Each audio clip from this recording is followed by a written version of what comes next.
Bueno, vamos a comenzar entonces con nuestro estudio. Gracias al Señor por este tiempo, por estar con ganas de abrir la Biblia y de escuchar y de aprender y de inquirir en las Escrituras, ¿sí? Inquirir, procurar. Dijimos entonces que estamos en el día de Yom Teruah. Se dice Yom Teruah Sameach, feliz día de trompetas. Teruah significa toque de trompetas, ¿sí? Y el objetivo principal es hacer sonar las trompetas. Es el día primero del mes séptimo. En el calendario hebreo estamos iniciando el mes séptimo, que es el mes de Tishrei.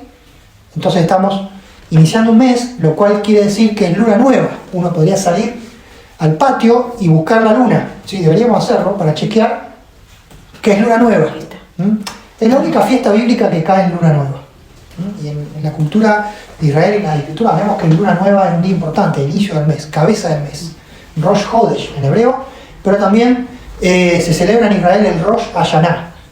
Rosh Hashanah, cabeza del año o año nuevo judío. Esta es una tradición que se incorporó y se acopló a esta fiesta. Entonces tenemos dos mensajes para una misma fiesta. El concepto del toque de shofar está en las escrituras. El concepto del año nuevo judío no lo tenemos claramente en las escrituras, en la tradición. Posiblemente está asociado al paso de Israel por la diáspora en Babilonia, y en esas culturas el año nuevo caía por esa época y tiene también otras connotaciones. La cuestión es que Israel pasa a celebrar su año nuevo, que también coincide de alguna forma con el inicio del otoño. Así como, fíjense esto, así como el día bíblico empieza a la tarde, empieza tipo 6, 6:30, 7 de la tarde, o sea, empieza con la noche y termina con el día. Así el año empieza con el frío y termina con el calor, o sea, otoño, invierno, primavera, verano. Hay un cierto sentido y paralelismo en eso, pero no nos vamos a centrar en el Rosh Hashanah ni en el año nuevo, sino tenemos que estar conectados con el significado de este día de trompetas. Porque es una fiesta que está dentro de un grupo de fiestas. Hay una conexión. Son 7 fiestas. La primera, Pascua, Pesaj, primicias, panes sin levadura. Son 3 fiestas que están en la misma semana. Después tenemos una fiesta en el medio, en el mes tercero, ¿sí? Pesaj es en el mes primero, el mes de Aviv. Tenemos Shavuot o Pentecostés en el mes tercero, los 50 días. Y después recién en el mes séptimo, cuando inicia el mes séptimo, o sea, hoy, tenemos la fiesta de otoño. Otoño en Israel. Tenemos primero Yom Teruah, día 1, día 10, el día de la expiación, Yom Kippur, y el día 14 para 15 empieza entonces la fiesta del tabernáculo, la última gran fiesta, la fiesta de Sukkot. Entonces, es interesante. Ahora, ¿qué quiere Dios con esto? ¿Qué quiere Dios con esta fiesta, con este día que tiene poca información? Hemos leído la glosa Levítico 23:23. Habla a los hijos de Israel y diles: en el mes séptimo, al primer día del mes, tendréis día de reposo. Una conmemoración, en hebreo va a hablar de un zicarón. Un zicarón es un recordatorio, ¿sí? Un recordatorio al son de trompetas y una santa convocación. Es interesante. O sea, es sonar las trompetas, es escuchar las trompetas, y es que las trompetas nos inciten a recordar. Bueno, esto da lugar para varias interpretaciones. Dice, bueno, después de Pentecostés pasaron muchos meses donde Israel estuvo ocupado en su verano, o sea, su trabajo de cosecha, de siembra, de mantener los campos, en el verano es donde más actividad hay, sobre todo en épocas antiguas, todo se hacía en verano, inclusive las guerras, y eso Israel lo tiene muy claro. Hay un periodo entre Pentecostés y Yom Teruah que son las semanas terribles para Israel, porque en esas fechas de verano sucedieron las catástrofes. Por ejemplo, la destrucción de los 2 templos en Jerusalén, ¿sí? ¿Y por qué en verano? Porque en verano se libran las guerras, se libran las batallas, se movilizan los ejércitos, ¿no? Entonces, después de un verano largo, después de un verano complicado, después de un verano de mucha actividad, hace bien recordar, hace bien volver y conectar con Dios. ¿Se dan cuenta? Porque viene una nueva etapa. Se viene el otoño, se viene el fin de la cosecha, y esto tiene que ver con el toque de la trompeta. Pero vamos a empezar a ver cosas nuevas, así que los que tienen cuaderno, siempre las fiestas nos hablan algo más. Y yo este año tengo cosas nuevas para compartir, así que estoy contento. ¿Sí? A veces, no, ya dijiste lo mismo el año pasado. Ya, mira, estoy acá, dijiste, ya está. Bueno, esta no la escucharon, ni yo la escuché en muchos lados. ¿Sí? ¿Por qué? Porque, bueno, cuando uno está escarbando, buscando, surgen los conceptos. Hay algo interesante de esta fiesta. No todas las fiestas son iguales. Son 7 fiestas. No todas las fiestas son iguales. Algunas fiestas tienen una raíz agrícola ganadera, una raíz de campo. Algunas fiestas están en todas las listas de fiestas de la Torá y otras no. ¿Se dan cuenta? Por ejemplo, lo que hemos leído, Levítico 23, que se llama el código sacerdotal, el código de santidad, es un código del templo. ¿Cómo se llama el libro? Levítico. ¿Qué quiere decir? Que son cosas de sacerdote. ¿Dónde se habrá producido ese templo? ¿En una caverna? ¿En una barca? ¿En un palacio de un rey? No, se produjo en el medio sacerdotal. Se produjo en el templo, en el tabernáculo. ¿Sí? Y hay otros códigos que encontramos en la Torá, por ejemplo, Éxodo, ¿sí? Éxodo del 20 al 23, Éxodo 34, donde aparecen solamente las 3 fiestas de peregrinación. ¿Por qué hay 7 fiestas y 3 son de peregrinación? Quiere decir que hay 4 que no son de peregrinación. ¿Se dan cuenta? Ponemos la lupa y vemos que hay matices. Entonces, las fiestas agrícolas, Pascua, tiene que ver con el cordero, con la impronta ganadera de Israel. Israel es una sociedad ganadera, ¿sí? De pastores. ¿Se acuerdan cuando van a Egipto? Van a tierra de Gosén y José, ¿qué se le ocurre? Voy a decirle a Faraón que toda mi familia son pastores, así que lo van a dejar lejos y tranquilos, porque ellos abominan a los pastores de ovejas. ¿Ok? Entonces, tenemos desde Abel, esta impronta ganadera, que después se va a hacer agrícola una vez que Israel se asiente. Abraham era más ganadero, se movía, nómade. Después Israel se asienta y aparte de tener ganado se hace entonces agricultor de la tierra y de las chacras y del aceite y del vino y del trigo y de la cebada, etcétera, etcétera. Entonces la fiesta de peregrinación, Pascua, el cordero, Pentecostés, el trigo, y tabernáculos, que es la uva, ¿sí? Son las vides, es el aceite.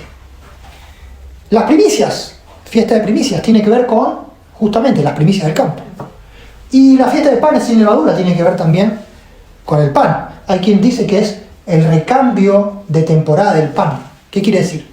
Cuando llega la fiesta de panes sin levadura, se acaba la época de comer pan viejo, o sea, trigo del año pasado, trigo de la cosecha pasada, y empezamos a comer pan de cebada de la nueva cosecha. Símbolo de la fidelidad de Dios. Ahora, cuando vemos la fiesta de Yom Teruah y de Yom Kippur, vemos que no son fiestas agrícolas, vemos que no son fiestas ganaderas. ¿Qué son? ¿De dónde salieron? ¿Dónde está el trasfondo? ¿Dónde está el contexto? ¿Sí? Las fiestas bíblicas tienen contexto, tienen mensaje. No es que Dios le manda al pueblo a hacer cosas locas, le manda a hacer al pueblo cosas raras. ¿Sí? Acá en Mendoza tenemos la fiesta de la vendimia, ¿sí? Y en el sur tenemos la fiesta del camote, me enteré también, ¿o no? Está la fiesta del camote. Y la fiesta del chivo. ¿Por qué? Porque son los productos de la tierra. Y son en las épocas asignadas. ¿Se dan cuenta? Entonces, las fiestas bíblicas tienen de todo. Ahora, cuando vamos a la fiesta de Yom Teruah, vemos que junto con Yom Kippur son fiestas que salen del templo. Son fiestas que salen del templo. Entonces, tenemos que entender que acá hay otro énfasis, que acá hay otro tenor. ¿Qué quiere decir? No son fiestas concretas, son fiestas más abstractas. No son fiestas de lo superficial, estoy viendo el cordero, estoy viendo la cosecha, sino son fiestas más espirituales, internas, salen del templo, salen del sacerdocio, tienen la impronta sacerdotal. Entonces, acá vemos la base de algo que es crucial para entender la Biblia. ¿Qué es la Biblia? ¿Qué es el Nuevo Testamento? ¿Cómo crece la revelación de Dios? La revelación de Dios va creciendo cada vez más, o sea, si andamos en el tiempo, en la historia de Israel, cada vez más desde adentro del templo hacia afuera. Cada vez más el templo empieza a expandir su ética, su lógica, su cosmovisión a todo el pueblo. ¿Sí? Y va a llegar el Nuevo Testamento y nos van a decir que nosotros somos sacerdotes. Y el Apocalipsis dice son reyes y sacerdotes. Nación santa, sacerdocio santo. ¿Qué quiere decir? Explotó el templo. No solamente el hijo de Aarón, no solamente el levita que estaba todo el día haciendo la tarea, no, todo el pueblo se empieza, la visión del templo empieza a permear, la visión del sacerdocio empieza a permear. ¿Se dan cuenta? Entonces esta fiesta de Yom Teruah es sacerdotal, es inicio de un ciclo, es luna nueva, los sacerdotes están muy cercanos a la idea de tiempo, ¿sí? A la idea de ciclo. Entonces tenemos que sintonizar con esta forma de pensar para entender mejor las Escrituras. Pero tenemos como protagonista entonces no un cereal, no un animal, sino un shofar. ¿Se dan cuenta? El cambio es algo más sutil, es algo más elevado. No es matar un animal, no es comer, no es presentar, no es quemar, es escuchar. Es escuchar. No es una cuestión física de hacer, una actitud más intelectual, introspectiva, de una conexión mucho más profunda. ¿Sí? Esto es interesantísimo porque eleva, ¿sí?, las fiestas y ha elevado a todas las fiestas. Cuando uno va a las fiestas, ¿cómo se celebran hoy? Las fiestas se han ido llenando de conceptos espirituales, se han ido llenando de conceptos que tienen que ver con mi relación con Dios, con un mensaje mesiánico, con un mensaje escatológico. ¿Se dan cuenta? Y las fiestas se han ido llenando, pero esta fiesta ya nace espiritual. ¿Está bien? No es que había algo, me alegro porque hemos podido cosechar, que es importante, ¿sí? Y a eso yo le agrego otros condimentos más espirituales o relacionales. Entonces, es una fiesta muy especial, es una fiesta un tanto misteriosa, un tanto ambigua, que hay que acordarse, que hay que hacer ese sicarón, que hay que recordar.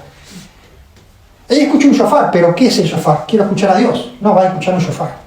Y por medio de ese shofar, de alguna manera vas a conectar con Dios. ¿Se dan cuenta?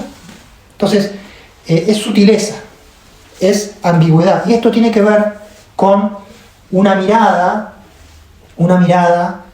profética. Una mirada profética, una mirada escatológica. Por eso esta fiesta es una puertita que uno la abre y va directo hacia la profecía. Y hacia la profecía escatológica en particular. Por eso, cuando hemos leído que cuando se toca el shofar pasan cosas. Isaías 27. Acontecerá aquel día que se tocará gran trompeta. 27:13. Y vendrán los que habían sido esparcidos de la tierra de Asiria y de Egipto y adorarán a Jehová en el monte santo en Jerusalén. Esto es profecía clásica.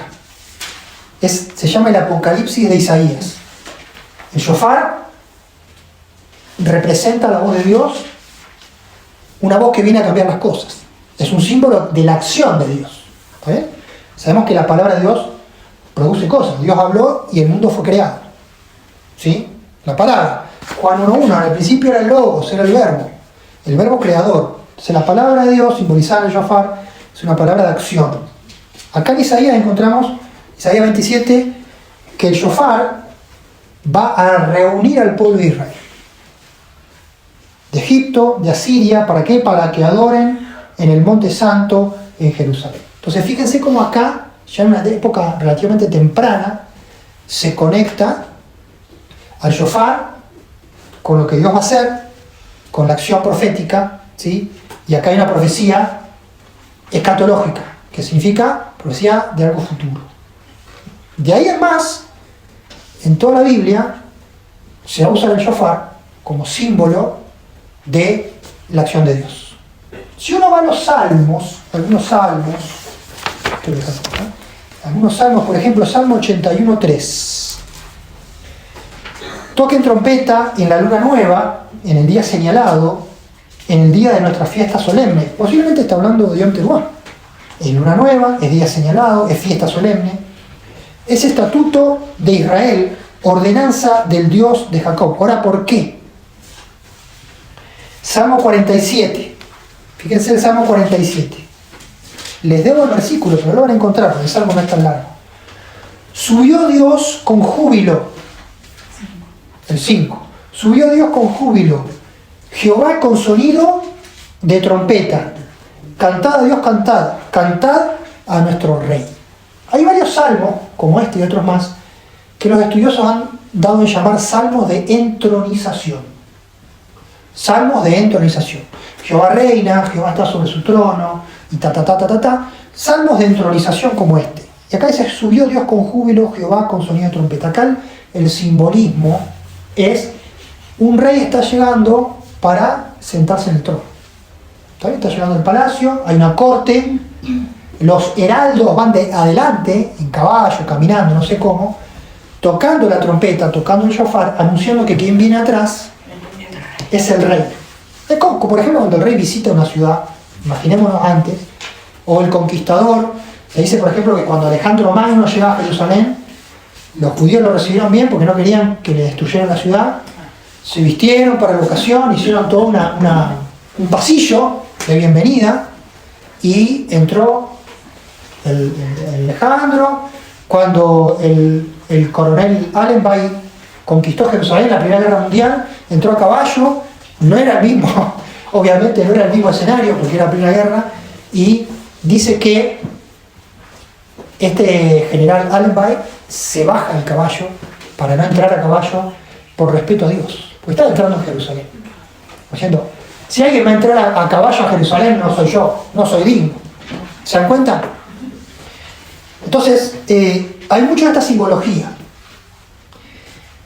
Culturalmente, si uno va y trata de conectar y encontrar eco cultural, había en las culturas mesopotámicas una cuestión de hacer tipo una renovación anual del reinado. Todos los años se hacía como una celebración, ¿sí?, para esta época, donde el rey de alguna forma era restablecido en el trono. Era una ceremonia. El rey venía siendo rey y va a seguir siendo rey. Pero era como una validación, y algunos dicen que hay registro de que se hacían como ceremonias o obras de teatro, ¿sí?, donde había toda una épica para esta entronización. Bueno, la trompeta tiene que ver con esto. Cuando uno va a la Biblia, encuentra que la trompeta siempre está asociado a la venida del reino de Dios. A la venida del reino de Dios. Volvemos. Les he leído en la glosa que tengo acá, por ejemplo, Mateo 24, el famoso sermón del Monte de los Olivos, Mateo 24:30. Aparecerá la señal del Hijo del Hombre en el cielo, todas las naciones lamentarán, todas las tribus de la tierra, verán al Hijo del Hombre viniendo sobre las nubes del cielo, este descenso con gran poder y gloria, enviarán sus ángeles antes de él, a su séquito, con gran voz de trompeta, y juntarán a sus escogidos de los cuatro vientos, desde un extremo de la tierra hasta el otro. Fíjense cómo conecta con Isaías. Isaías era lo que estaban esparcidos en Asiria y en Egipto, acá son los cuatro cantos de la tierra, ¿sí? Y bueno, ahí sigue. ¿Con qué voy a esto? Es que el mensaje de Yom Teruah es, acordémonos de que hay un Dios en la historia, ¿sí? Vamos a entrar ya directamente a lo que nos interesa en esta noche, lo que Dios puso en mi corazón compartirles, de que la fiesta de Yom Teruah es una fiesta apocalíptica. Es una fiesta apocalíptica, ¿sí? Tiene que ver con la venida del reino de Dios. El toque del shofar simboliza varias cosas distintas, pero si uno la podría resumir, es la venida del reino de Dios. Recordemos que hay un Dios en la historia, que hay un Dios en control y que a su debido tiempo, un Dios que tiene un plan y a su debido tiempo va a actuar. De esto se trata la profecía escatológica, la profecía que habla del tiempo futuro, no simplemente la profecía, digamos, que amonesta en el presente, sino la que va un poco más allá. Tiene que ver con esto, ¿sí? Y de la profecía escatológica se deriva la apocalíptica, ¿sí? Son dos cosas distintas. Entonces yo creo que veamos rápidamente esto. ¿Por qué? Porque esta fiesta nos invita a escuchar el shofar. Escuchar el shofar hemos dicho que es simbólico. No se agota con escuchar con mi oído, qué lindo que toca, qué mal que toca. Es simbólico, escuchar la voz de Dios. Una voz que es personal y que en el otro extremo es mundial, porque es una voz Y es un shofar de una acción de Dios, tanto local, tanto personal como global. Lo hemos visto. Se toca el shofar y Dios opera en todo el mundo, en los 4 cantos de la tierra, los 4 extremos. Pero también es un shofar para escuchar individualmente lo que Dios me está queriendo decir. ¿Cómo hacemos para escuchar la voz de Dios? Pregunta retórica. ¿Cómo hacemos para escuchar la voz de Dios? Bueno, podemos orar, podemos meditar, pero una parte necesaria es ir a las Escrituras. ¿Están de acuerdo? Sí, claro. Entonces, puedo escuchar el shofar, la voz de Dios, por medio de las Escrituras. Específicamente, la escritura profética y apocalíptica, ¿sí?, tiene un mensaje para nosotros. Tiene un mensaje que nos habla del hoy y nos habla del mañana. Entonces, es un mensaje de discernimiento, un mensaje de entender en qué mundo vivimos, qué está pasando a nuestro alrededor y hacia dónde vamos. ¿Sí? Un mensaje actual, un mensaje relevante. Ahora, ¿cómo hacemos para escuchar la voz de Dios por medio de las Escrituras? ¿Dónde está la hoja de ruta? ¿Dónde está el mapa? Agarro cualquier versículo. ¿Dios puede hablarnos por cualquier versículo? Por supuesto que sí. Muchos creyentes, muchos seguidores o creyentes en Dios han tratado de escuchar este shofar y han tratado de ponerle nombre y apellido a este shofar y bajarlo a la realidad, interpretando las Escrituras, interpretando la profecía, interpretando la apocalíptica. Hemos sido bombardeados, cambio de la expresión, hemos sido enseñados, cambio de la expresión, estamos llenos y saturados de informaciones e interpretaciones del shofar de Dios. ¿Sí? Si yo digo, vamos a hablar de Apocalipsis, no es la primera vez que ustedes han escuchado de Apocalipsis. Es más, ya pueden tener una idea. Es más, pueden ya tener una idea. Es más, pueden decir, yo ya sé lo que es Apocalipsis. Yo sé cuál es el mensaje. ¿Se dan cuenta? Son interpretaciones de shofar. Así como el shofar es simbólico, es ambiguo, yo puedo escuchar algo del shofar de Dios y vos podés escuchar otra cosa. Así también pasa con las Escrituras. ¿Sí? Y esto es muy importante, porque por este tema, por cómo escuchamos el shofar, ha pasado, o sea, se ha gastado mucha energía, se han escrito toneladas de papel sobre esto, se han librado hasta batallas, se ha excomulgado gente, se ha matado gente, se han dividido grupos religiosos, ¿sí?, en nombre de la interpretación del shofar de Dios por medio de las Escrituras. ¿Sí? Entonces, eso no quiere decir que no tengamos el mandato y la necesidad de ir a las Escrituras y escuchar correctamente el shofar de Dios. Al contrario, es imperativo, es importante, pero tenemos que tener una hoja de ruta para entender cómo escuchar. ¿Sí? Porque si no, puedo estar escuchando o buscando, ¿sí?, ciertos sonidos y me puedo estar equivocando. Voy a tratar de ser más claro. Necesito explicar rápidamente qué es la apocalíptica. Para eso tenemos que hablar de la profecía escatológica. La profecía escatológica es profecía sobre el futuro. Se da en un contexto, por ejemplo, hemos leído Isaías 27, se da en un contexto puntual, realmente un contexto de crisis. ¿Sí? No hay profecía y mucho menos hay apocalíptica si no hay crisis. Cuando digo apocalíptica me refiero al género apocalíptico, no al libro de Apocalipsis. El libro de Apocalipsis es un libro de los muchos que forman la apocalíptica. Hay varios, hay pocos en la Biblia y hay muchos fuera de la Biblia. ¿Está bien? Hay varios apócrifos. Pero es un género. Es como si, bueno, poesía, sonetos, ¿sí? Sonetos. Bueno, hay muchos sonetos, ¿sí? Un tipo de poesía. Bueno, hay mucha producción apocalíptica que es un género específico. La profecía necesita un contexto de crisis, tiene que haber una crisis, porque la profecía viene a ayudar a las personas que están en esa crisis. Tiene que haber un imperio. Sin imperio no hay profecía y mucho menos hay apocalíptica. Tiene que haber un imperio opresor. Tiene que haber una sensación de opresión. Tiene que haber una sensación de falta de libertad. Cuando Israel está en libertad, no hace falta este tipo de profecías. No son necesarias. Ahora, cuando hay dificultades, cuando hay una crisis, al calor de esa crisis y a la sombra de ese imperio surge como respuesta a esas personas que necesitan seguir adelante en ese contexto hostil, necesitan una palabra que los va a consolar. ¿Sí? Y esa es la profecía escatológica. Y de ahí va a crecer la apocalíptica, que le va a agregar algo más. ¿Está bien? Entonces, hay un mensaje. La apocalíptica tiene un símbolo. El símbolo es el shofar. Por eso lo que hemos leído, tantos versículos que hablan del shofar, ¿sí? La voz de trompeta, la voz de Dios.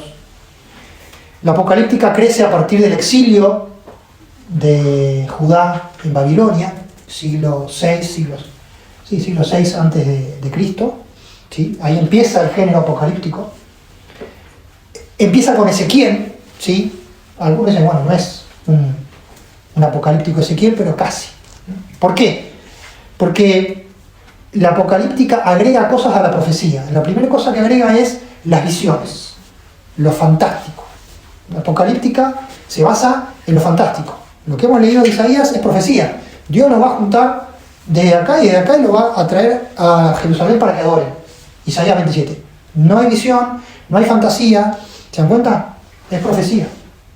Ahora la apocalíptica necesita visiones, hay un mensaje críptico, encriptado. Hay una persona que lo recibe, tiene que haber una persona. Tiene que haber un Daniel, tiene que haber un Ezequiel, tiene que haber un Juan del Apocalipsis. ¿Sí? ¿Sí? Tiene que haber una persona. Tiene que haber una visión celestial, fantasiosa, digamos, no real. Veo un águila con ojos de no sé qué, un león con patas de leopardo, etcétera, etcétera. Y hay un mediador. Generalmente es un ángel. ¿Sí? Lo vamos a encontrar. ¿Se acuerdan del ángel que va, le habla a Daniel? El ángel que va, le habla a Juan, etcétera. Hay un mediador. Fíjense, todos los elementos de la apocalíptica. ¿Qué hace el mediador? El personaje, ¿sí? Pongamos Daniel, por ejemplo, sufre el proceso. No es, bueno, estoy acá, a ver, soñé, me levanté, mira, soñé con esto, no. Sufre, está en ayuno, encarna. ¿Qué hace? El personaje encarna las dificultades del pueblo, la opresión del pueblo, lo difícil que es escuchar a Dios, escuchar al shofar, no es gratis. No es gratis. Llega el ángel que viene a traducir. El ángel viene a traducir. ¿A traducir qué? A traducir las visiones, a dar pistas. Pero siempre el mensaje queda en lo ambiguo. Siempre el mensaje no termina de ser aclarado. Esa es parte de la apocalíptica. ¿Se dan cuenta cómo el shofar sintetiza perfectamente esto? Siempre hay algo abstracto. Hay un mensaje de Dios, hay un simbolismo, pero no hay algo declarado de punta a punta. Por eso hay que interpretar, y lo que hemos hablado recién, siempre van a haber interpretaciones del Apocalipsis, de distinto color.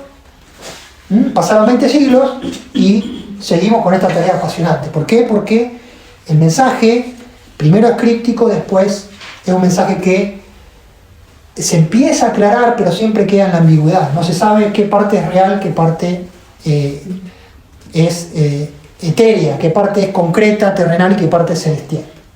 Siempre es como un final abierto, es parte de la literatura. La apocalíptica toma, otro ingrediente, toma categorías. Hay categorías que se usan, categorías que se toman de las escrituras. Por ejemplo, el jardín del Edén va a aparecer en el Apocalipsis. Aparece como símbolo de, como lugar de aspiración donde el hombre estaba con Dios sin ningún tipo de restricción. Entonces va a aparecer como un lugar, como una meta. Y así varios símbolos. Otros símbolos se van a ir agregando, porque la idea es que la apocalíptica se va nutriendo de lo anterior. Ya vamos a ver eso. El punto no es ideas fantásticas desconectadas, o sea, lo fantástico, los seres alados, las bestias, son representaciones de una realidad histórica. Y acá algo muy importante, muy importante. La apocalíptica no tiene que ver con cosas sueltas, con especulaciones. La apocalíptica viene desde un ángulo místico a trabajar sobre una realidad histórica concreta, real y presente. porque la apocalíptica como la profecía hablan a esa generación.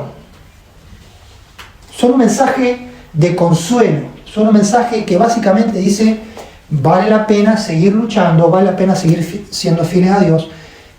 La vida de ustedes, la experiencia, aunque están oprimidos, aunque es miserable, aunque todo lo que les pasa, aunque el mundo no sé cuánto, aunque el imperio no sé qué, vale la pena, es digno seguir fieles a Dios y le da sentido a una vida de sufrimiento, de privaciones, de pobreza, de destierro, etc. ¿Sí? Entonces, tanto la profecía como la apocalíptica van a, es como un anticuerpo que va al lugar de la herida.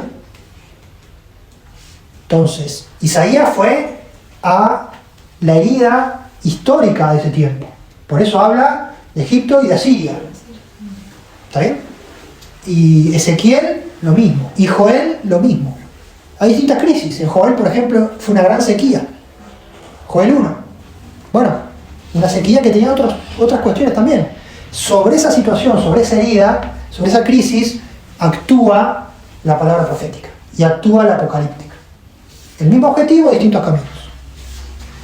Entonces, no podemos olvidarnos de que hay un evento histórico que el profeta lo está mirando y lo está dibujando con sus imágenes, con sus visiones. Está haciendo una caricatura de lo real y sobre eso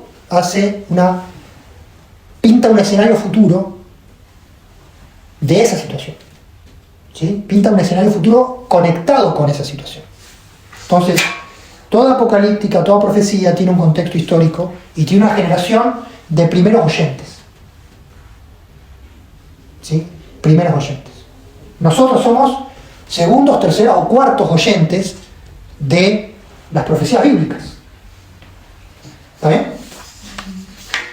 Bueno. Entonces hay ciclos, escuchen esto, hay ciclos apocalípticos. ¿Sí? Pues yo estoy acá, volvemos al inicio, yo quiero escuchar el shofar de Dios en mi vida. Entonces voy a las escrituras, quiero entender el mundo, qué está pasando hoy. ¿Qué está pasando con la guerra en Israel? ¿Qué está pasando con Irán? ¿Qué está pasando con la inteligencia artificial? ¿Hacia dónde vamos? ¿Qué hago? Voy a, no sé, busco Nostradamus, busco una vidente, a tirarme las cartas, o voy a las escrituras. Hemos aprendido a ir a las escrituras para el problema actual. ¿Se dan cuenta? Para mi situación actual. Ahora, ¿cómo hago? Si esa apocalíptica fue para otras situaciones, para otros contextos históricos. Hay ciclos apocalípticos. Vamos a seguir agregando conceptos que esto nos va a ayudar mucho. Es una teoría muy simple, ¿sí? Disculpen. Es la teoría del asado, del guiso y de la sopa. Es muy profunda. No se rían, es muy profunda. Ya van a entender por qué. La teoría del asado, del guiso y de la sopa. ¿Qué quiero decir con esto? En un momento histórico, un profeta, pongamos Isaías, pongamos Ezequiel, hacen un trabajo profético. Dios los llama, el Espíritu los guía, ellos meditan, ayunan, etc. Hacen distintas cuestiones y Dios les da una palabra profética para su contexto. Eso es el asado. Esa profecía es el asado. ¿Sí? Bueno, Ezequiel, siglo V antes de Yeshua. Después vienen otras, pasa el tiempo. Llega, por ejemplo, el Nuevo Testamento y llega el profeta Juan, que escribe el Apocalipsis. Yo, Juan, estaba en Patmos y escribe el Apocalipsis. Ahora, él escribe haciendo una relectura de Isaías, una relectura de Daniel, una relectura de Ezequiel, una relectura de Joel, una relectura de Zacarías. Toma sus categorías, cambia el concepto, ¿sí? Ahora hay un contexto, está Roma, está el Imperio Romano, está la crisis, sí, ¿cuál es la crisis? Israel, el pueblo de Israel está de nuevo en exilio, han destruido Jerusalén, han destruido el templo y el Imperio Romano está bravo. Hay culto al emperador, hay muchas teologías y doctrina dando vuelta, y en el medio de eso están las 7 iglesias de Asia, que es la preocupación de Juan. Juan está preocupado por 7 iglesias de Asia, punto. Ese es su contexto. Él hace una relectura. Si uno va al Apocalipsis va a encontrar un fantástico blend, ¿viste? Como dicen ahora los vinos, que son un blend. ¿Qué es un blend? Un blend es una mezcla de uvas, no sabés cuánto es Malbec, cuánto es Cabernet, cuánto es Bonarda. Es un blend. ¿Te gusta o no te gusta? A mí me encantó, buenísimo, es un blend. ¿Está bien? No me pregunté qué tiene ahí. Uno va al Apocalipsis y es fascinante el blend que hace de la Torá, que es citada muchísimas veces cita la Torá, sus categorías, sus profecías, y todos estos profetas que yo le dije, Isaías, Daniel, Tarará, ¿se dan cuenta? Pero los refunde todas esas categorías, esos conceptos, en algo nuevo. Entonces, ya no es un asado, es un guiso. De las sobras del asado yo hago un guiso, ¿o no? Quedó un pedazo de carne, chorizo, lo corto y hago un guiso con otras cosas. Un potaje, una salsa, lo que sea, un estofado. Entonces, Apocalipsis es un guiso. ¿Por qué? Porque toma profecías, conceptos, ideas y las recicla y las funde en algo nuevo para un contexto nuevo. ¿Cuál es el mensaje de Apocalipsis? Bueno, ya dijimos cuál era la situación crítica. Ya dijimos quién es el personaje. Es Juan el Patmos. ¿Sí? Le aparece el propio Yeshua con voz de shofar, ¿o no? Apocalipsis 1. Me di vuelta y escuché una voz como de shofar, me di vuelta y vi al Hijo del Hombre con la vestidura larga hasta los pies, paseándose entre los candeleros de oro, que son las 7 iglesias. Bueno, si leemos el Apocalipsis y pensamos, vemos que básicamente Apocalipsis nos plantea Roma versus la Nueva Jerusalén. Roma versus la Nueva Jerusalén. Roma es el imperio, es la opresión, es la bestia. Ahí está actuando con el falso profeta. Ahí están los jinetes de la guerra, del hambre. Y en medio de eso hay un pueblo que es perseguido, porque el dragón persigue a la mujer, a la descendencia, pero hay un final feliz. Hay mártires, hay un altar, y hay mártires que se le dan vestiduras blancas y arpas, y se le dice que esperen un poco, porque van a reinar. ¿No es verdad? Y finalmente hay un juicio, el juicio de Babilonia. Fíjense acá la categoría reciclada. Ha caído Babilonia, dice. Ahora Babilonia no existía más. Oh, estamos en apocalíptica. Estamos en simbolismo. La Babilonia de Ezequiel es la Roma de Juan. Pero Juan le dice Babel para que nosotros conectemos, así como antes fue Babel, ahora es Roma. Ocupa el lugar del imperio, malo entre comillas, que oprime, que aleja de Dios, que quiere la adoración para sí mismo. Y ahí el mensaje de consuelo es: al que venciere, Apocalipsis 2, Apocalipsis 3, al que venciere, lo haré columna en el templo de mi Dios, al que venciere, le haré el maná escondido, le daré un nombre nuevo, etcétera, etcétera. Promesa: vale la pena vencer, vale la pena luchar, vale la pena no acomodarse a Roma y sus valores, y su religión, y su forma de vida. Vale la pena resistir, porque al final del camino, aunque algunos mueran, hay una victoria. Viene el Cordero y viene la Nueva Jerusalén. ¿Símbolo de qué? Símbolo de la justicia, de la paz y de la bendición. La Nueva Jerusalén que ya estaba en Isaías. La Nueva Jerusalén que no fue inventada por Juan, no fue que el primero que la vio fue Juan. Juan le pone forma de lugar santísimo, porque dice que la ciudad estaba establecida en cubo. El largo, el ancho y la altura es lo mismo. La única cosa cúbica en la Biblia es el lugar santísimo. ¿Está bien? Entonces, fíjense el simbolismo. La Nueva Jerusalén es la expresión máxima, y volvemos al inicio, de la visión sacerdotal. ¿Se acuerdan? Esta fiesta sale del templo. Lo más sagrado del templo es el lugar santísimo. La Nueva Jerusalén es la cosmovisión, la idea, la meta de la cabeza sacerdotal hecha realidad. ¿Sí? Por eso dice que no hay templo, porque la presencia de Dios es el templo. Todo lo que el templo simboliza se hace realidad. Dios y el hombre viviendo juntos. Esta utopía humana, este fin de la historia, este reino de Dios, que es lo que la Biblia nos viene diciendo de distintas maneras. Entonces, yo tengo el Apocalipsis, que es un guiso, no es una sopa. Perdón. La sopa, ¿dónde está? La sopa es lo que se hace con los restos del guiso. ¿no? Sobró guiso. Y bueno, sobró guiso, le echamos un caldito y qué sé yo, y lo podemos disfrazar con una sopa. ¿Está bien? ¿Están de acuerdo las cocineras? Puede ser. Entonces, La segunda reciclación. es la reciclada de la reciclada. Cuando yo voy, y esto es lo que hacemos nosotros, y lo que podemos hacer nosotros, y lo que debemos hacer nosotros, es hacer sopa. Yo llegar 2000 años después de Apocalipsis, 2500 años después de Isaías o de Daniel, y ver mi vida y ver mi actualidad bajo la lupa apocalíptica, sabiendo que tengo que hacer una reciclada. Para eso, para que ustedes me terminen de entender, vamos a repasar, por ejemplo, fíjense, acá algo que, o sea, síganme porque no quiero ser, digamos, polémico. Veamos la plantilla apocalíptica de Ezequiel. Dijimos que hay una plantilla. ¿Qué es la plantilla? Los elementos básicos. La crisis, el imperio, la persona que ve la visión, el ángel que es el intermediario, el mensaje que es aclarado, no mucho, pero es aclarado, ¿sí? Y finalmente ahí termina la cuestión. ¿Qué ve Ezequiel? Ezequiel está en Babilonia. Acaban de ser desterrados. No saben qué va a pasar de su vida. No tienen para dónde disparar, no saben. No hay profecía, no hay nada que les garantice. ¿Qué es el problema de Ezequiel? Judá está en el destierro. Antes las 10 tribus, ¿se acuerdan? El rey de Israel también en el destierro. No están en su tierra, Jerusalén destruida. No está la monarquía davídica, que era lo que ellos tenían. David, rey para siempre. Bueno, no está. Y ahí aparece la famosa y hermosa visión del valle de los huesos secos. ¿Se acuerdan?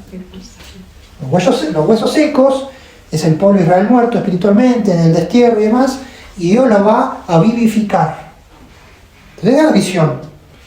Tengan fe que Dios los va a vivificar. Dios les va, de nuevo van a tener una vida de fe, van a ser unidos y van a tener vida en su tierra. Entonces, el mensaje es, va a haber una vivificación espiritual, ¿sí? Porque en el destierro muchos se perdieron espiritualmente. Van a volver a su tierra, van a heredar la tierra con nuevos límites mayores, se va a unir Judá con Israel, va a haber un solo rey, un solo mando, va a estar David ahí, dice Ezequiel, o sea, la monarquía davídica va a ser restablecida, y va a haber un nuevo templo glorioso, el famoso templo que nos gusta decir que debajo del templo corre el famoso río de agua viva, que salía debajo del templo. Bueno, ese es el mensaje para los exiliados. ¿Qué pasa? ¿Qué pasó? ¿Se cumplió o no se cumplió? ¿Se cumplió esa profecía? ¿En qué medida se cumplió? Porque fue dada para esa generación, no fue dada para mí. ¿Israel volvió al exilio? Sí, se cumplió. Apareció el rey Ciro y dijo, cada pueblo vuelve a su casa. Cada chancho, ¿cómo es? Cada chancho a su rancho. Cada pueblo vuelve a adorar a su Dios. Que se reconstruya el templo de Jerusalén. Pero, pequeño detalle, nada de reyes, nada de monarquía davídica. Ahí volvió Zorobabel, que era hijo de, nieto de, sobrino de, tenía sangre, pero sí, pero no. El templo fue restaurado, pero comparado al templo que veía Ezequiel, era expectativa y realidad, o sea, mucho más chico, mucho más humilde. La monarquía davídica no se restableció, y eso tuvo efectos muy importantes. Como no se restableció, ese cumplimiento se le adosó al Mesías. Si se hubiera cumplido, no se le hubiera endosado al Mesías. Por eso, cuando llegó Yeshua, decía, Yeshua, hijo de David. Restablecerá el reino de Israel en este tiempo. Hechos 1. Entonces, la tierra ¿se heredó? No se heredó. Un poquito de Judá nada más. Después los macabeos consiguieron algo más, algo en Galilea. Entonces, el cumplimiento para esa generación y la que siguieron fue muy parcial. Fue parcial.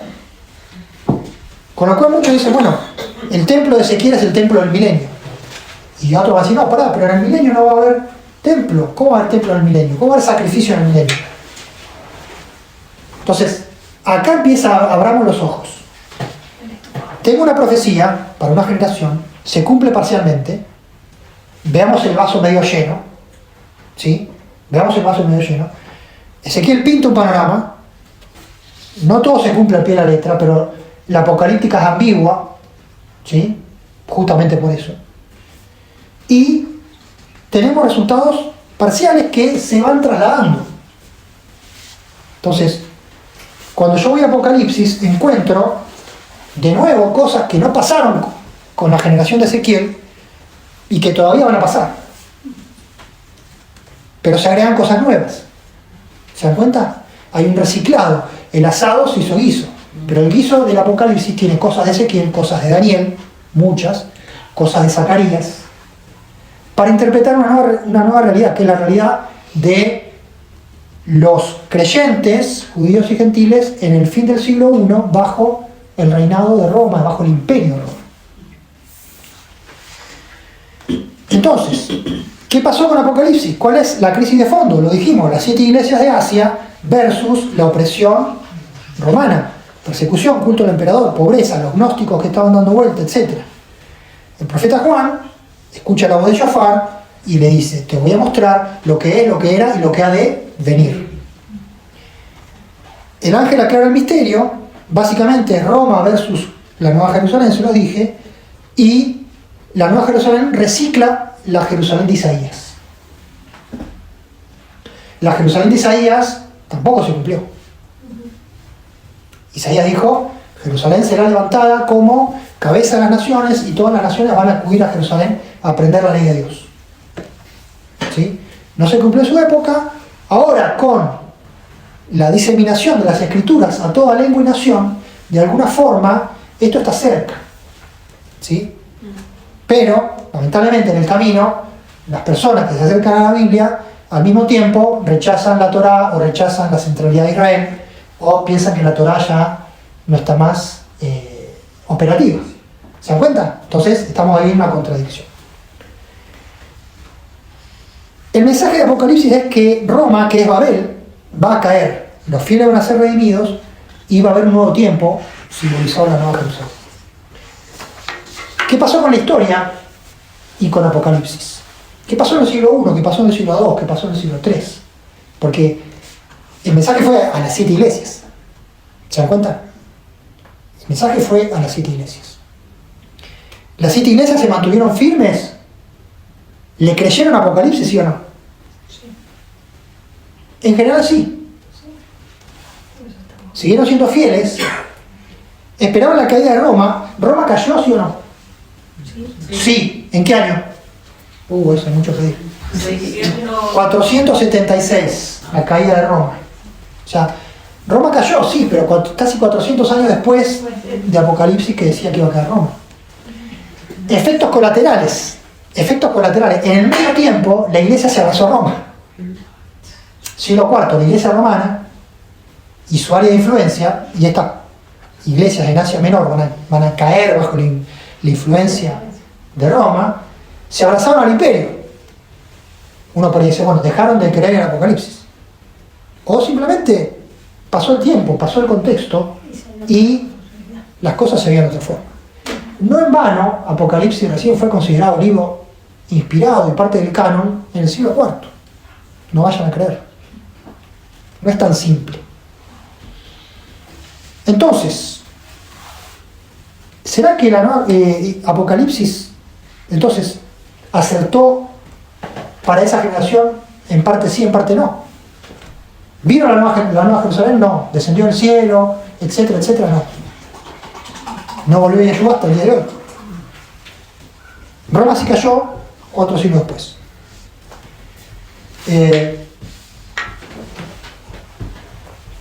Apocalipsis previó la formación del Estado de Israel. A principio parecería que no. Ahora, la profecía da por sentado que hay una Jerusalén que es atacada. Entonces, ¿a qué voy con esto? Voy a que la apocalíptica tiene una función. ¿Sí? La apocalíptica tiene una función. Antes que más nada es un mensaje de consuelo, en coaching a una generación sufriente. Ese es el foco. ¿Sí? Ahora, a nosotros nos encanta que Apocalipsis nos diga lo que va a pasar. Y si no estamos en las cosas malas que van a pasar, mejor. ¿No es así? Bueno, problema nuestro. Problema histórico nuestro. Y acá estoy hablando a título personal, o sea, no estoy... Porque a su vez, nosotros pensamos que todo es asado.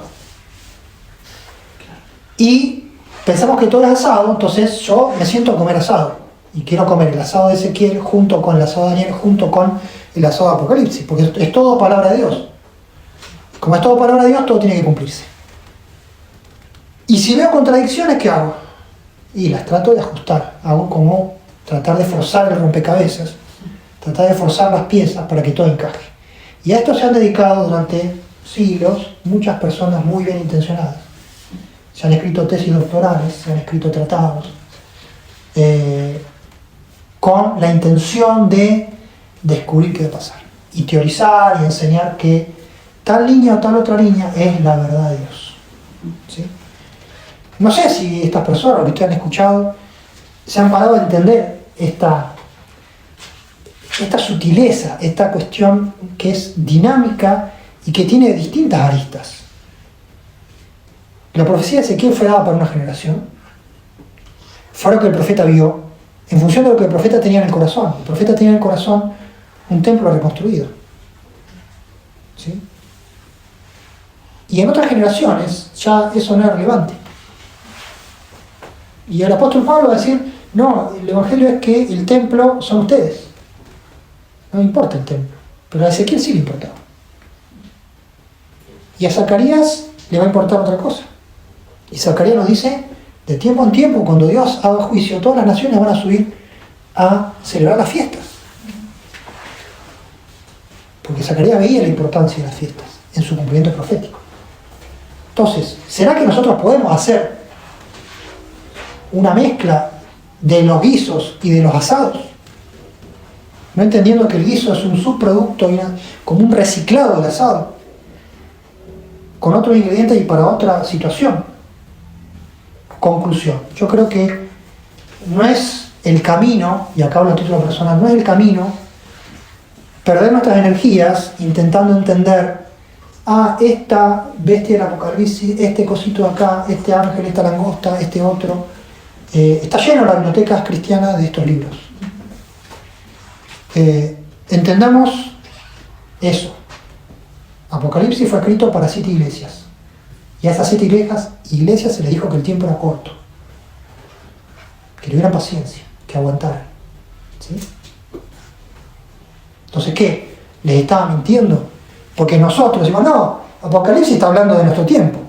Apocalipsis es lo que va a pasar en el futuro, todavía no pasó nada. Va a empezar con el arrebatamiento y los 7 años y la gran tribulación, es todo futuro. Entonces Dios lo estaba cargando a esa gente. Dios estaba tomando el pelo diciendo, esperen algo que va a pasar dentro mínimo 2000 años. Pero ustedes espérenlo como si pasa mañana. ¿Será que el Espíritu de Dios obra así? Tomándole el pelo a una generación. ¿Qué les parece? No. No tiene sentido. ¿Sí? El profeta, siendo puente, trató de traducir lo que sabía de la palabra, más sus aspiraciones, más su inspiración. Trató de darles una lectura del presente. Trató de darles una lectura del presente. Y trató de mostrarles un camino. Ambiguo, porque no sabía si era mañana o dentro de 2000 años. Pero lo que no era ambiguo era de que ellos tenían que perseverar y confiar de que Dios es el Dios de la historia, que Dios tiene un plan, que Dios no los abandonó. La apocalíptica viene a decirnos, Dios no abandona a su suerte a las generaciones. Entonces, ¿cómo nos quedamos? ¿Qué hago con la Apocalipsis? ¿Qué hago con la profecía? ¿Qué hago con la Biblia? Lo primero que tenemos que hacer es entender lo que es y lo que no es. Yo creo que con estos pequeños conceptos nos va a ayudar a entender lo que es. Profecía de Ezequiel, por un tiempo, un mensaje, hay categorías. En Apocalipsis lo mismo aparece dicho de otra forma, con otras visiones, pero si sacamos todo ese ruido alrededor de las visiones, de los colores, de lo fantástico, encontramos lo mismo. Hay un Dios de la historia, hay una intervención, el que espera por justicia no va a ser defraudado, aunque tenga que pasar por el martirio, por la muerte, aunque no vea lo que espera. Como los héroes de la fe, murieron viendo de lejos lo que esperaban. Entonces, Apocalipsis no se va a cumplir. Lo importante hoy es que nosotros podamos leer nuestro presente a la luz de las Escrituras. Y yo, casualidad, tengo buenas noticias. Tengo buenas noticias. Estamos en condiciones de tomar el Apocalipsis e interpretarlo para los días de hoy. ¿Por qué? Porque se están dando las condiciones. Dijimos que sin crisis y sin imperio no hay apocalíptica. Entonces, si no hay imperio, ¿para qué voy a estudiar el Apocalipsis? Si no hay crisis, ¿para qué voy a estudiar el Apocalipsis? Ahora, si se está levantando el imperio, entonces tengo que correr a hacerme mi sopa, a tomar del Apocalipsis y tratar de discernir mi tiempo. No decir, este es el anticristo, este es el otro. Entender la forma, cómo un imperio se maneja. Por ejemplo, algunos autores están diciendo que se viene un nuevo imperio. ¿Cuál es? Global. Conspiración, dice el nuevo orden mundial. Yo les digo, se lo digo de otra forma, no es idea mía. Se viene el imperio de la tecnología, un imperio tecnológico transnacional. Sobre todo con esta historia de la inteligencia artificial, muchos están viendo que en poco tiempo vamos a estar, si es que no estamos, yo creo que estamos a camino, y quizás podamos grabar esta charla y en 10 años ver si avanzó o no, quizás nos equivocamos, quizás acertamos. Un imperio donde, por ejemplo, comparemos la inteligencia militar de los romanos, ahora va a ser una inteligencia artificial que va a tener muchas más herramientas, mucho más alcance. El control de Roma estaba por los prefectos romanos, los soldados, en cada ciudad grande había, a veces en el campo, te obligaban a andar 1 milla, tenías que andar 2 millas, ¿se acuerdan? El soldado. Bueno, ahora el control está en nuestros celulares, ¿sí? Es un seguimiento, es un control blando, es un control blando, inofensivo por ahora, inocuo por ahora, pero sugestivo, ya te empieza a decir, che, mirá, ¿querés esto? Mirá, esto es lo que estás buscando, te ayudo. No pensés, vení. Está bien, es otra cosa, pero es un imperio. Un imperio es algo que está por encima de las naciones. ¿Está bien? Es un rey de reyes. Por eso es un imperio. ¿Está bien? Está por encima, es un nivel más arriba.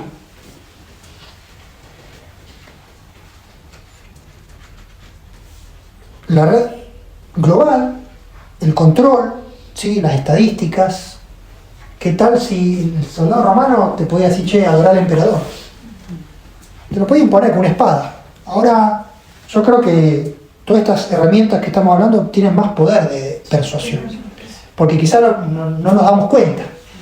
O podemos empezar a no darnos cuenta. ¿Sí? Bueno, el dinero inmaterial, el trabajo inmaterial, la comunicación. Ahí nosotros, si entramos en esa, decimos, bueno, yo me quiero preparar para el mundo que viene, y entiendo que la Biblia tiene algo que decirme, entiendo que Apocalipsis tiene algo que decirme, y entiendo que el mundo globalizado, medio globalizado, entiendo que es una suerte de imperio, ¿sí? Los imperios no son malos por definición, los imperios son humanos por definición. El imperio romano tiene cosas buenas y cosas malas, ¿está bien? El Apocalipsis se escribe por las cosas malas del imperio y no por las cosas buenas. Ojo, el apóstol Pablo era ciudadano romano, ¿sí? Y nunca dijo, no, hoy soy ciudadano romano, me voy a ir al infierno porque soy ciudadano romano. No, aprovechaba que era ciudadano romano. Y decía, che, no me toques. No estamos demonizando la tecnología, estamos hablando del imperio. Y en el imperio de toda la tecnología hay personas, ¿o no? ¿No? O sea, el emperador gobierna y la tecnología no deja de ser una herramienta creada por nosotros mismos. ¿Sí? Yo trabajo en tecnología, yo mismo. Ahora estamos hablando de otra cosa, del imperio montado y que tiene como una de sus principales herramientas el desarrollo tecnológico avanzado. Entonces, si se viene un imperio, y esta es la buena noticia, que también puede ser mala, yo estoy en condiciones de ir al Apocalipsis y hacer mi sopa. Y decir, Apocalipsis, inspírame para entender cuál va a ser el culto al emperador. Hoy. Ya el culto al emperador Domiciano no me interesa, ya no está más. ¿Qué características tendrá el culto al emperador? ¿Cómo puedo yo entender las tácticas a partir de lo que está en el Apocalipsis? ¿Por qué? Porque el hombre es el hombre y es el mismo. Nabucodonosor con los emperadores de Roma y con los que vengan ahora. Es lo mismo, porque el corazón humano, la mente humana es la misma. ¿Dónde va a estar el falso profeta? ¿Será una persona? ¿Será un sistema? ¿Será una forma de pensar? ¿Cómo va a ser el futuro de nuestra fe? Individual y grupal. Va a tener que ver con el futuro de la religión como institución. ¿Cuál va a ser mi relación entre fe e institución? No se olviden que las 7 iglesias de Roma después, las 7 iglesias de Asia, se fueron a Roma, que era el imperio. Y Apocalipsis dice, no, sean fieles. Y la iglesia se asoció con Roma. Entonces, sepamos discernir la cuestión de la religión, la cuestión de la fe y la cuestión de Dios. No metamos todo en una misma bolsa. ¿Tenemos derecho a esperar por una nueva Jerusalén? ¿Qué tipo de martirio estaremos expuestos? Quizás el martirio no va a ser ir a la muerte. Quizás el martirio, como se dice hoy, es ser cancelado. ¿Escucharon eso? No, es cancelado. Lo cancelaron. ¿Está bien? ¿Por qué? Cancelado. Estás cancelado. ¿Sí? No importa. Política, o sea, socialmente inaceptable. ¿Sí? Tus opiniones. Estás cancelado por tus opiniones. Muerto civil, muerto social, muerto en las redes. ¿Está bien? Entonces, es interesante esto. O sea, no nos quedemos con la superficie, quedémonos con los conceptos, con las formas y enriquezcámonos del discernimiento a partir de ver cómo funcionan los imperios. Y yo sé cómo los imperios funcionan, voy a tener herramientas para, por lo menos, saber anticiparme y decidir, así, bueno, ¿cuál es mi límite con el imperio? Roma versus la Nueva Jerusalén no es algo de blanco y negro, dulce o salado, noche o día, no. Las personas estaban de hecho bajo Roma. Por más que digan, no, yo soy ciudadano del cielo, estaban bajo Roma. Y por más que digan, yo soy de la Nueva Jerusalén no se estaba materializando. Entonces no es lo mismo. El mensaje es, estando en Roma, o estando bajo el poder de Roma, ¿cómo hago yo para ser fiel a otro reino? Y esperar a otro reino. Y anhelar a otro reino, y en función de eso tomar mis decisiones, y poner mi límite, hasta aquí sí, hasta aquí no. Y este es el mensaje, inclusive, esto es el Evangelio, esto es el Padre Nuestro.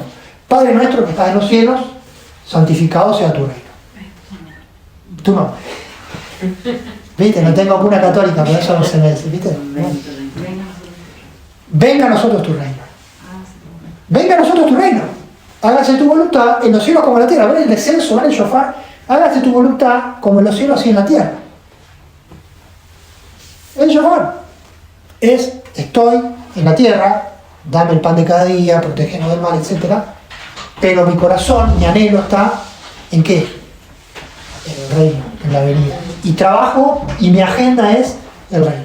Hoy recibimos un mensaje que comentaba sobre el año nuevo judío, Shana Tová, Umetuká, y decía que este año nuevo, este día el shofar nos impulse a seguir trabajando en la restauración del universo.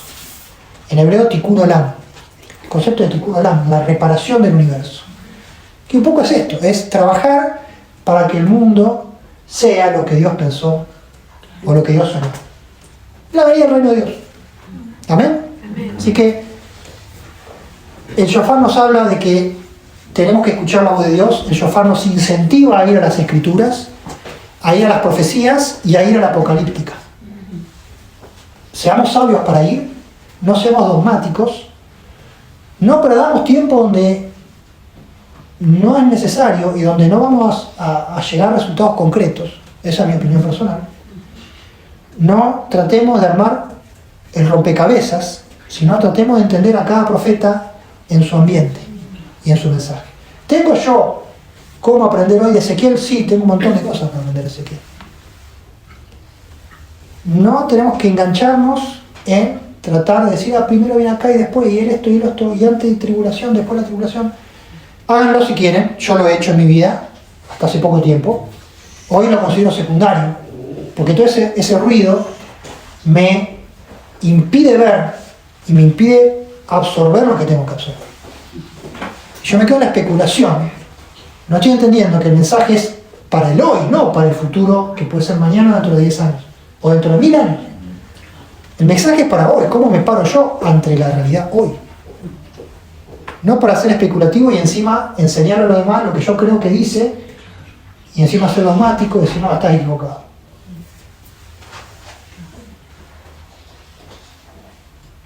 Pasaron 2 años del Apocalipsis, que fue escrito para 7 iglesias. ¿Sí? Entendamos esto. 2000 años, ¿qué dije? 2000 años. Un año, bueno, 1000 años como un día. ¿Sí?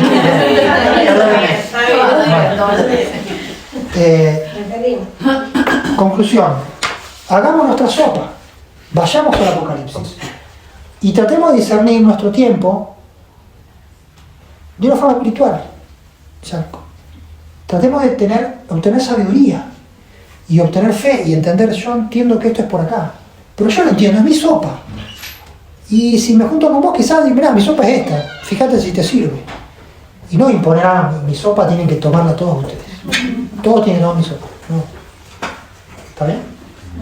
Ni siquiera el Apocalipsis es humilde, a 7 iglesias. Eran las 7 iglesias donde Juan tenía algún tipo de ascendencia, algún tipo de relación. ¿O no? Seamos sinceros. Que el Señor nos ayude, que el Señor nos permita encontrarle, esto tiene que ser positivo, esto tiene que darnos alegría, esto tiene que ayudarnos a salir del pesimismo. Hay un mundo dinámico, hay un mundo donde se levantan imperios, caen imperios, se levantan países, caen países. Ahora mismo estamos en una guerra que puede derivar en la Tercera Guerra Mundial y puede cumplir el apocalipsis entero si quiere, no sé, o nada. El punto está que esto sea insumo para vivir dignamente, por encima. Es re difícil.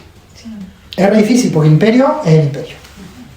El imperio es el imperio y este que nos toca vivir a nosotros, creo que quizás uno siempre dice que lo que nos toca es lo peor, pero bueno, puede ser tan bravo como el imperio romano o el imperio babilónico. ¿Sí? Pongámoslo así. Se viene dentro de 10 días Yom Kippur, que también es otra fiesta que sale del templo. ¿Sí? Y ya vamos a hablar de eso.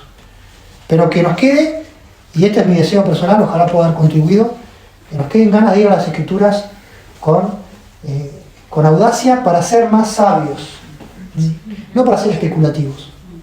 La especulación lleva a, qué bueno que yo no voy a pasar eso. Eso es para los otros. No, equivocado. ¿Sí? No es el camino, no es el mensaje, no es lo que Dios quiere. Opinión personal. Dios quiere que nos nutramos, que entendamos procesos históricos, que entendamos que la rueda vuelve, el imperio crece, nace y viene otro, que es distinto pero es igual. Y que nosotros podemos tomar consejo, tomar luz para saber vivirlo. Para saber vivirlo. Juan 17, no te pido, Padre, que lo saques del mundo, sino que lo guardes del mal. Entonces, nos toca pasar nuestra generación con sus cosas buenas y cosas malas. La palabra profética y apocalíptica es luz para saber pasar ese etapa. Es para andar, es para el que está caminando, no para el que está especulando. Es para que caminemos con sabiduría, con fe, con la frente en alto, decir, acá estamos. ¿Sí? Aprovechamos lo bueno, combatimos lo malo del imperio que nos toca vivir. Amén.